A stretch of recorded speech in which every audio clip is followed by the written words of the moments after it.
a este culto de estudio y de oración, en donde retomamos, con la ayuda del Señor, el estudio de Éxodo. Así que podéis abrir vuestras Biblias en el capítulo 39.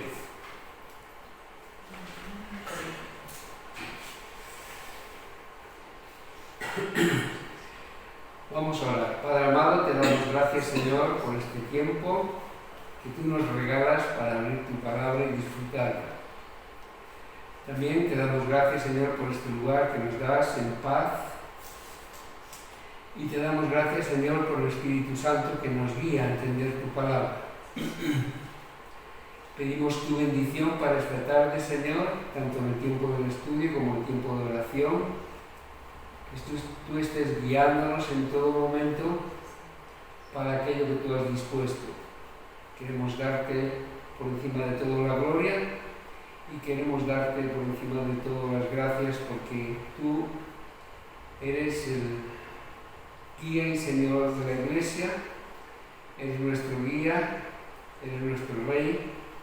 Y Señor, las enseñanzas que sacamos de estos estudios sirven para que nuestro conocimiento de ti sea más profundo, más grande, y nos lleve a amarte con más intensidad, porque cuanto más te conocemos, más sentimos ese amor profundo hacia ti. Te pedimos que si alguien está en camino, lo acompañes y lo traigas con bien. Te lo pedimos en el nombre del Señor Jesucristo. Amén. Amén. Bien, pues vamos con la lectura. Como decía José, son 43 versículos. Así que dice así: de azul, púrpura y carmesí hicieron las vestiduras del ministerio para ministrar en el santuario, y asimismo hicieron las vestiduras sagradas para Aarón, como Jehová lo había mandado a Moisés. Hizo también el efod de oro, de azul, púrpura, carmesí y lino torcido. Bien, la idea era que se viera un poco aquí imágenes que ya hemos estado viendo. Se ve un poco pequeñito, se ve más grande en el ordenador, pero es para que tengamos una idea de lo que estamos leyendo, ¿vale? Entonces, ahí veis un sacerdote vestido con todas las piezas de su vestido que se señalan en este versículo. Y aquí lo primero que vemos es, versículos 2 y 3, el efod, de oro, de azul, púrpura, carmesí y lino torcido. Y batieron láminas de oro y cortaron hilos para tejerlos entre el azul, la púrpura, el carmesí y el lino con labor primorosa. Hicieron las sombreras para que se juntasen y se unían en sus dos extremos, como se ve un poco allí y aquí también. Y el cinto del efod que estaba sobre él era de lo mismo, de igual labor, de oro, azul púrpura, carmesí y lino torcido, como Jehová lo había mandado a Moisés.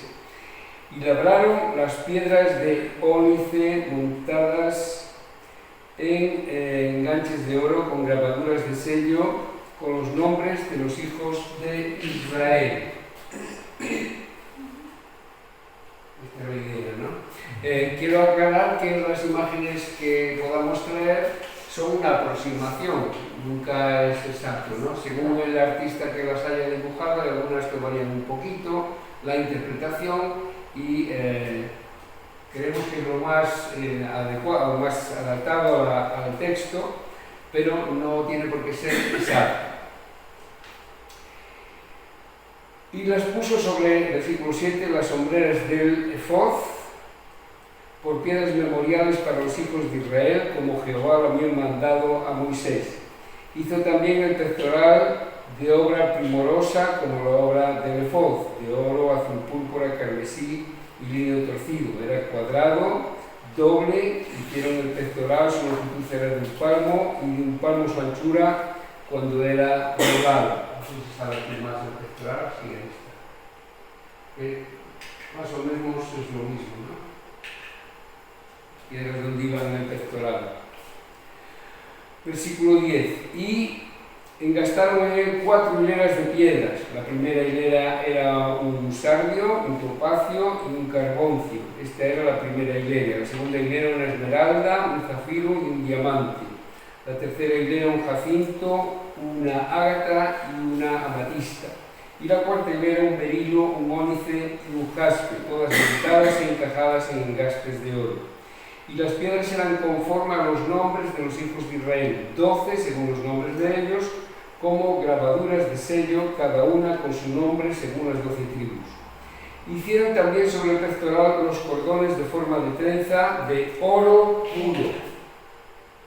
Aquí vemos el orden de las piedras. Y aquí le pasa al manto, ¿no? Sobre los cordones se ven ahí arriba, cordones trenzados de oro puro. Versículo 16. Hicieron asimismo 2 engastes y 2 anillos de oro, y pusieron 2 anillos de oro en los 2 extremos del pectoral. Creo que se ve por aquí. Y allí también, para que engancharan para poder amarrarlos. Y fijaron los 2 cordones de oro en aquellos 2 anillos a los extremos del pectoral. Fijaron también los otros 2 extremos de los 2 cordones de oro en los 2 engastes que pusieron sobre las hombreras del efod por delante. E hicieron otros 2 anillos de oro que pusieron los 2 extremos del pectoral en su orilla frente a la parte baja del efod. Hicieron además 2 anillos de oro que pusieron en la parte delantera de las 2 hombreras del efod hacia abajo, cerca de su juntura sobre el cinto del efod. Y ataron el pectoral por sus anillos a los 2 anillos del efod con un cordón de azul para que estuvieran... Cada vez me está yendo mal a las... Es que me he quedado las gafas y me está costando un esfuerzo. ¿Alguien quiere seguir leyendo, por favor? Estamos en el 21. Es que hay que amarrarnos. ¿Quieres seguir leyendo, Andrés? Para que me encuentre, Éxodo 21. 21, sí. 29 y 21. 29 y 21.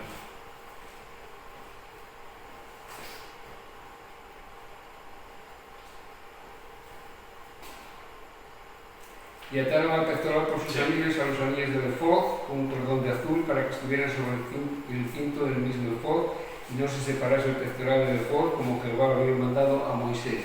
¿Llegaste ahí? Sigo.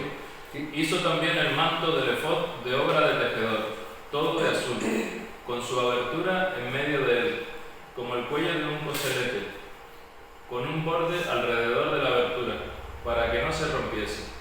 E hicieron en las orillas del manto granadas de azul, púrpura, carmesí y lino torcido. Para un momento, ahí veis el manto y aquí veis las orillas, no se aprecia muy bien, pero va alternando una granada con una campanilla.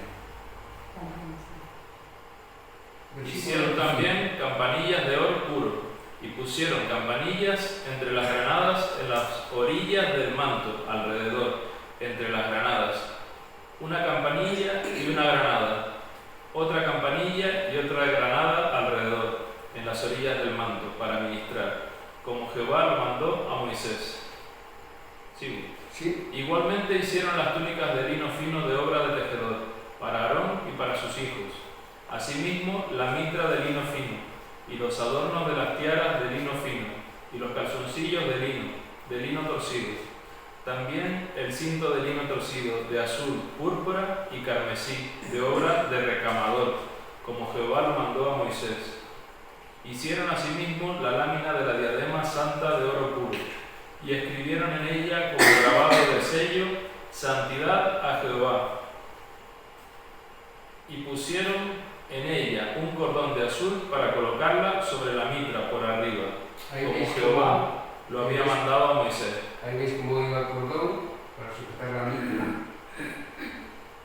Y creo que aquí hay una ampliación de la mitra. La diadema santa le llaman. Sí.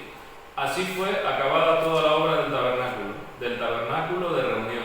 E hicieron los hijos de Israel como Jehová lo había mandado a Moisés. Así lo hicieron. Y trajeron el tabernáculo a Moisés, el tabernáculo y todos sus utensilios, sus corchetes, sus tablas, sus barras, sus columnas, sus basas, la cubierta de pieles de carnero teñidas de rojo, la cubierta de pieles de tejones, el velo del frente, el arca del testimonio y sus varas, el propiciatorio, la mesa, todos sus vasos, el pan de la proposición, el candelero puro, sus lamparillas, las lamparillas que debían mantenerse en orden, y todos sus utensilios, el aceite para el alumbrado, el altar de oro, el aceite de la unción, el incienso aromático, la cortina para la entrada del tabernáculo, el altar de bronce con su enrejado de bronce, sus varas y todos sus utensilios, la fuente y su base, las cortinas del atrio, sus columnas y sus bases, la cortina para la entrada del atrio, sus cuerdas y sus estacas, y todos los utensilios del servicio del tabernáculo de reunión, las vestiduras del servicio para ministrar en el santuario, las sagradas vestiduras para Aarón el sacerdote, y las vestiduras de sus hijos para ministrar en el sacerdocio, en conformidad a todas las cosas que Jehová había mandado a Moisés. Así hicieron los hijos de Israel toda la obra. Y vio Moisés toda la obra, y he aquí que la habían hecho como Jehová había mandado, y los bendijo. Amén. Muchas gracias, Andrés. Bueno, como veis, tenemos un panorama exterior de lo que era el tabernáculo, en medio de las tiendas. Más o menos podía ser así, ¿no? Hemos visto los detalles en otros estudios anteriores, porque como este se centra en las vestiduras de los sacerdotes, pues nos hemos centrado más en esas imágenes, ¿no? El autor del libro que estamos siguiendo, Tim Chester, hizo su interpretación. Entonces hemos seguido esa interpretación de cómo compara el tabernáculo con ecos de agua, ¿no? ¿Y os acordáis de qué eran los ecos que decía? Del Edén, ¿vale? Entonces, siguiendo su línea, cuando estuvimos estudiando los capítulos 25 al 30, explicamos que el tabernáculo era un eco del jardín del Edén. Es una interpretación interesante porque efectivamente normalmente las interpretaciones son diferentes, las que se dan, se compara más con el cielo, con escenas de Apocalipsis, pero también es interesante ver esto porque él sigue las pistas que aparecen en esos capítulos y las fue comparando con el relato del Génesis, ¿vale? Por ejemplo, la lista de los materiales que se ve en el capítulo 25, versículos 3 al 7, 25 de Éxodo, no lo vamos a leer, pero ahí se ve una lista de materiales que se empleaban que se usaron para el tabernáculo. Es curioso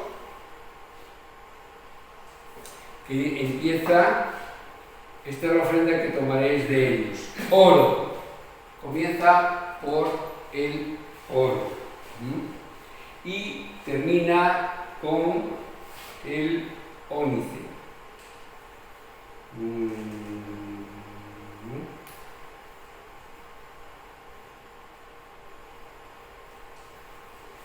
Bueno, comienza con oro y termina con ónice, y en el Edén, en Génesis 2:12, hay el mismo inicio y el mismo final. Habla de la tierra donde estaba instalado el jardín del Edén y dice: produzca la tierra hierba verde, hierba que dé semilla, árbol de fruto que dé fruto según su género, y que su semilla esté en él sobre la tierra, y fue así. Y produjo pues la tierra hierba verde, hierba que da semilla según su naturaleza, y árbol que da fruto que dé semilla está en él según su género, y Dios que era bueno. Es el 12. Entonces, El que tú has dicho. Ah, que estoy leyendo el capítulo 1, perdón. Claro. Es el 12. Y el oro de aquella tierra es bueno. Allí hay también bedelio y ónice. ¿Veis? Empieza lo mismo. Entonces, por eso, Chester lo que hace es un parecido, un equilibrio entre un relato y otro, y por eso dice que hay un eco entre lo que Dios quiso hacer cuando hizo el Edén, con el hombre y la mujer allí, en un lugar perfecto, en buena sintonía con Dios. Y Dios con ellos. Que eso fue lo que se perdió con el pecado, ¿no? Fuimos viendo esos paralelos y ecos en el tabernáculo hasta llegar al máximo importante y significativo, que es el que acabo de mencionar: la presencia de Dios en medio de su pueblo. Éxodo 25, 8, creo que pongan. Harán un santuario para mí y habitaré en medio de ellos. El Señor quería estar en medio de su pueblo siempre, buscando la manera, ¿no?, de restaurar esa relación perdida.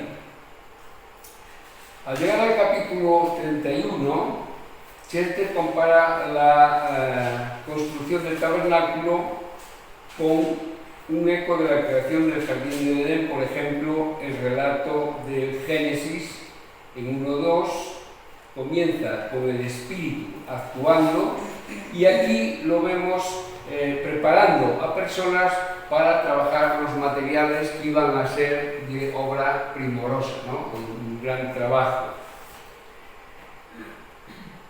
Recordáis Génesis 1:2, que es: el Espíritu se movía sobre la faz de las aguas y tal, ¿no? Y está trabajando ahí Dios en el Espíritu Santo en la creación.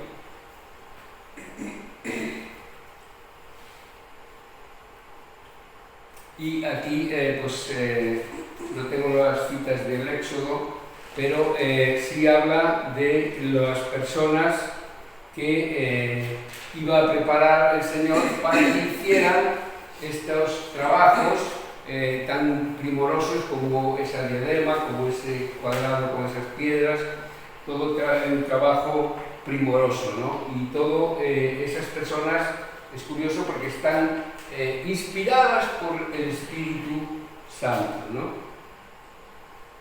Versículo 3, 31, 3. Sí, capítulo 31. Versículo 3. Gracias, José.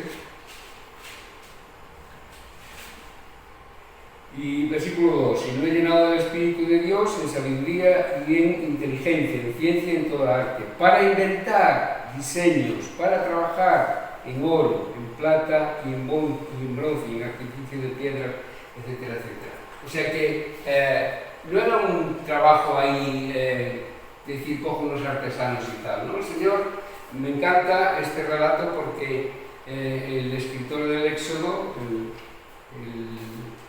el gran Moisés, ¿no?, va detallando cómo trabaja Dios, ¿no?, y cómo trabaja con esa perfección y con ese detalle, ¿no?, hasta el más pequeño detalle. Eso nos habla de cómo es nuestro Dios. Por eso que entiendo que una de las grandes revelaciones que nos hace el libro del Éxodo es descubrir más de nuestro Dios, conocer más a nuestro Dios.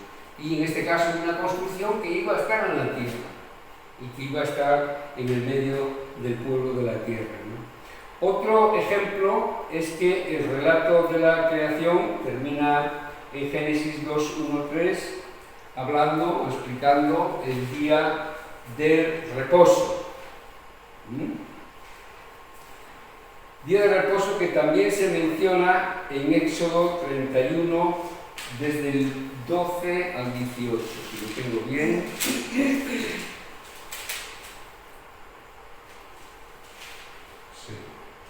El sábado, señal entre Jehová e Israel. Como veis, hay muchos paralelos entre el relato de la creación y el relato de la construcción del tabernáculo, ¿no? Lo que Chester propone es que lo que Dios hizo en la creación se repite simbólicamente en el tabernáculo, como que Dios quisiese señalar al mundo que mirara en el futuro con su pueblo lo importante que era el plan que Dios tenía para volver a estar en medio de su pueblo y recordando la forma de trabajar de él en la creación, ¿no? Génesis. Era muy parecido, ¿no? Es importante remarcar que el tabernáculo es construido tal como Dios lo mandó. Esa frase se viene repitiendo en todo el relato. Se viene repitiendo en todo el relato. Por ejemplo, aquí tengo cita del 31:11. Está hablando del aceite de la unción y el incienso aromático del santuario. Lo harán conforme a todo lo que te he mandado. Y esa frase se repite, ¿no? Fueron haciendo y fueron construyendo conforme a lo que Dios había mandado, ¿no? En los capítulos 25 al 31 se dan las instrucciones para la construcción, desde el atrio hacia afuera. Nos dice que es porque están presentando en orden teológico. Bueno, es una forma de explicarlo, ¿no? Como visto espiritualmente. Esa es la forma. El Señor siempre tiene un diseño, un proyecto, ¿no? Y estas instrucciones se repiten en los capítulos 35 a 38, pero esta vez en orden cronológico. O sea, al principio hay una explicación que hemos estado tocando en todos estos estudios del significado teológico que podían tener estas piezas, y aquí ya en los últimos capítulos, desde el 35 al 38, se explica en orden cronológico. O sea, se reúnen los materiales, se nombran a los constructores, se construye y se va montando conforme el orden necesario para que quedase bien, ¿no? En este capítulo 39, que hemos leído, se repite 10 veces que todo fue hecho como el Señor se lo mandó a Moisés.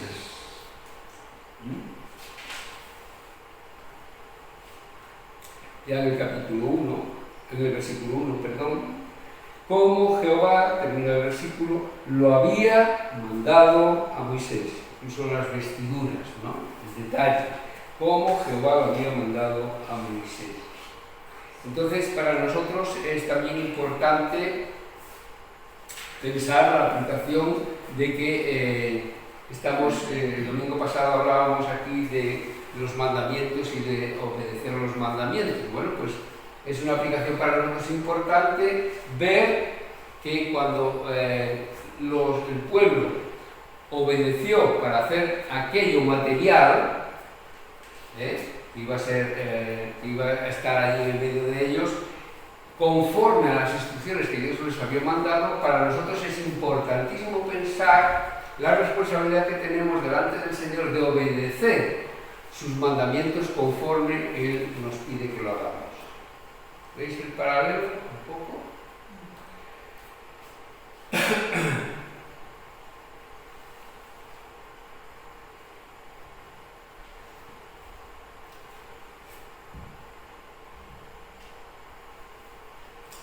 Como curiosidad, cultura bíblica, la frase azul, púrpura y carmesí aparece unas 16 veces en los capítulos anteriores. Azul, púrpura y carmesí.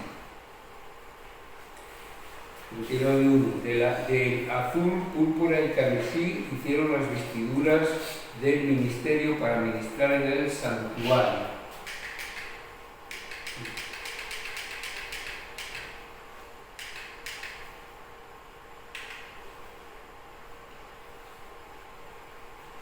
¿Vale? Esa frase, azul, púrpura y carmesí, es importante porque aquellos colores se relacionaban con la realeza y lanzaban el mensaje de soberanía y grandeza. Esto es cultura bíblica, ¿no? Entonces, cuando digamos mencionar esto de azul, púrpura y carmesí, que como dice en el estudio se repite unas 16 veces, pensemos que hasta tienen los colores sentido para el Señor, señalando soberanía, señalando grandeza y señalando su realeza.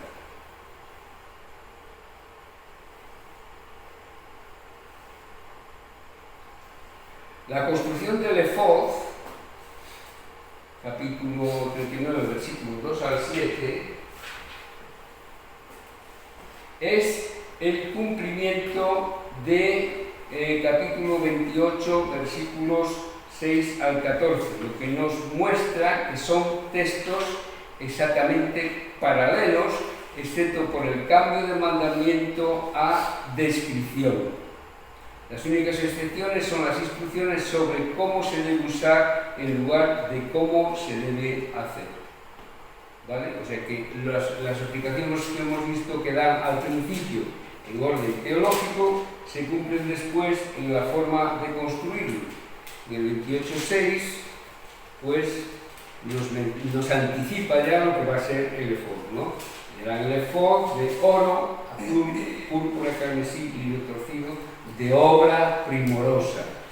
Esto es lo que hablábamos de la guía del Espíritu Santo a estas personas que prepara para trabajar, ¿no? Obra primorosa, no era un trabajo hecho de cualquier forma, ¿no?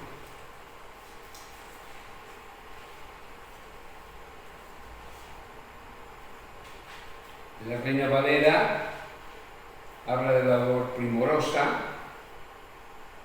en el versículo 3, al final, carmesí y lino con labor primorosa. Y hay otras versiones que lo traduce obra de fina artesanía. Viene a recalcar que era un trabajo bien hecho, ¿no? No solamente eso, sino el trabajo que tenía que hacer, por ejemplo, en esa parte de abajo, es que dice, batieron láminas de oro y cortaron hilos para tejerlos entre el azul, la púrpura, el carmesí y el lino con labor primorosa. O sea, había una mezcla entre oro, que no era hilo, eran láminas. No sé si en aquellos tiempos eran capaces de hacer hilo de oro, pero el hilo de oro es muy difícil de hacer. Entonces, esas láminas de oro batidas, mezcladas con las telas, para que esta pieza fuera, ¿cómo se dice?, maleable, ¿no? Dúctil, que se adaptara, que no fuera un armazón, que no se pudiera mover el sacerdote, ¿no? Así que me parece muy interesante la preparación que tenían que tener estas personas para hacer ese tipo de trabajos, ¿no? Recordad que la mezcla de oro, hilo y lino sostenía una tela que debía de brillar mucho y al mismo tiempo era flexible. O sea que ya lo bonito que tenía que ser toda la construcción, y encima aparecía el sacerdote con estas vestiduras ahí reflejando la fuerza del sol, ¿no? Tenía que ser impresionante, ¿no? A mí me recuerda mucho este relato también a la explicación que hay en Apocalipsis del cielo, ¿no? Si fijáis, también se habla de obra primorosa, no en ese sentido, pero sí en la belleza, en el resplandor, en el oro fino, y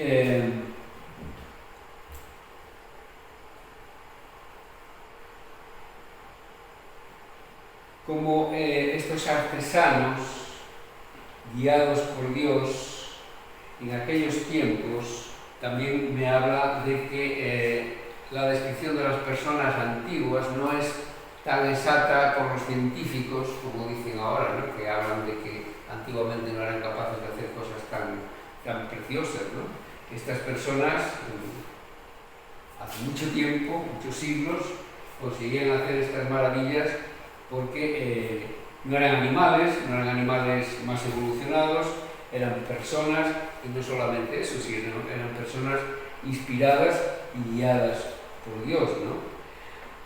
Siguiendo el cumplimiento del capítulo 28, 13 al 28, se hace el pectoral, que viene aquí también en el capítulo 39,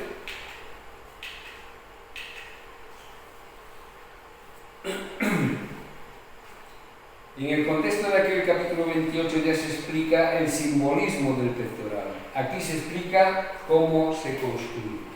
En aquel momento, hasta no sé si contestó cuando tiene un estudio, ¿no? Pectoral, ¿no? Recuerdo que hablamos, a Carlos puede ser, recuerdo que hablábamos de la posición de las piedras, que grabadas con los nombres de las tribus, y aquí en este capítulo pues nos dice cómo se construye, ¿no? Y en las siguientes se cumple lo mandado también en el capítulo 28, haciendo el manto del efod, en algunas versiones se le llama la túnica del efod, que como vemos en el versículo 22 fue obra de tejedor. Recuerda aquí que el Espíritu Santo da estabilidad también. Capítulo 35 y versículo 35 dice: y los ha llenado de sabiduría de corazón para que hagan toda obra de arte y de invención y de bordado en azul, en púrpura, en carmesí, en lino fino y en telar, para que hagan toda labor e inventen todo diseño. 35-35. Y curiosamente vienen los nombres de las personas asignadas para construir estos diseños, ¿no? Qué importante aparecer en la Biblia los nombres de las personas que hicieron estos trabajos, ¿no?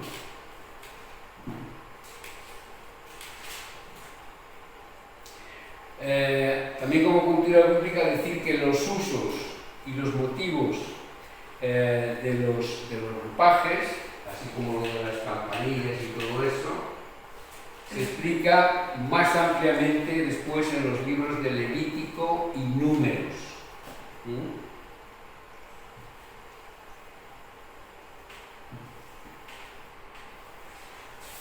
El hecho de que estas instrucciones aparezcan en Levítico y Números también nos recuerda la importancia que tienen las instrucciones de Dios al hacer algo y cómo debemos acatarlas con mucha reverencia y con respeto.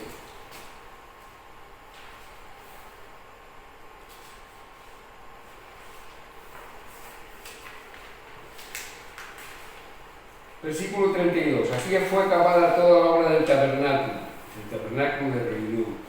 E hicieron los hijos de Israel como Jehová lo había mandado, así lo hicieron. Y trajeron el tabernáculo a Moisés, el tabernáculo y todos sus utensilios. Y explica las cosas. Esto es curioso porque termina el relato de la construcción con una inspección. Es como si Moisés pasara la revista y dijera, bueno, a ver si todo ha quedado como el Señor lo ha mandado. Así que dice ahí que todo es traído a Moisés para su inspección. Y orden, responsabilidad, compromiso, se demuestra en que todo estaba hecho como Dios lo había mandado. Versículo 42. En conformidad a todas las cosas que Jehová había mandado a Moisés. Y después termina el capítulo con otro eco también del cómo termina la creación. Recordad que cuando termina la creación Dios dice, vio que todo era bueno y lo bendijo. Y aquí también, versículo 42, y vio Moisés toda la obra y aquí que la habían hecho como Jehová había mandado, y que hizo el Señor, los bendijo. Así que estamos terminando ya el libro, pero es importante recalcar estas cosas, ¿no? Cómo es nuestro Dios, cómo busca Dios la perfección, cómo hay unas instrucciones, cómo se detallan las instrucciones y la importancia que tiene el significado de todo esto, y cómo el pueblo obedece literalmente a todo lo que Dios había mandado que se construyese y que se hiciese. Y nada menos que después iba a ser un anticipo de lo que sería después el símbolo de la unidad del pueblo de Israel, el templo, donde también sería muy parecido en su construcción, en la zona del lugar santo y lugar santísimo, a lo que ya anticipaba el tabernáculo. Dios en medio de su pueblo. Así que con la ayuda del Señor seguiremos ya terminando este libro y ya anunciar que estamos preparando otro estudio de otro libro que anunciaremos en su momento. Amén. Amén.